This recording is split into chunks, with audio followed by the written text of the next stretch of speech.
Welcome to our channel. Today we how to manage data governance with Cisco, quick tutorial step by step clearly. First, ensure that you have access to the Cisco platform.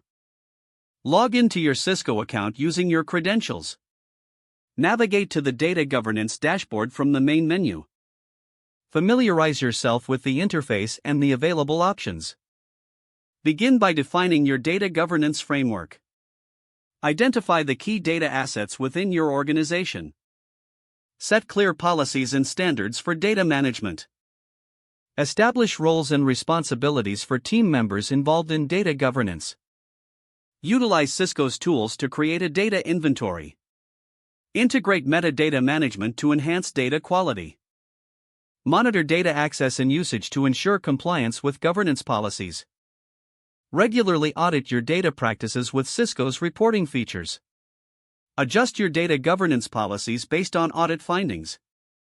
Engage stakeholders to ensure alignment with your data governance strategy. Train your team on best practices in data governance. Leverage Cisco's support resources for ongoing assistance. Periodically review and update your governance framework as needed. Implement continuous improvement processes to enhance data governance practices. If the page does not load, refresh the browser or try again in a private or incognito window. Make sure you are using the correct email address, then retype it carefully to avoid small typos. If your password is not accepted, use the reset option and create a new strong password you can remember.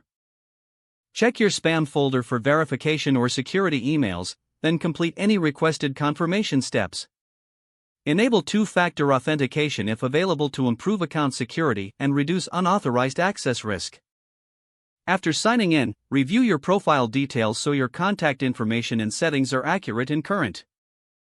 If you see an error message, note it down and try again after restarting your device and internet connection.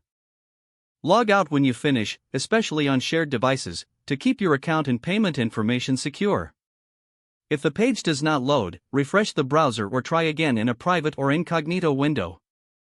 Make sure you are using the correct email address, then retype it carefully to avoid small typos. Don't forget to like this video and subscribe to our channel for more step-by-step tech guides.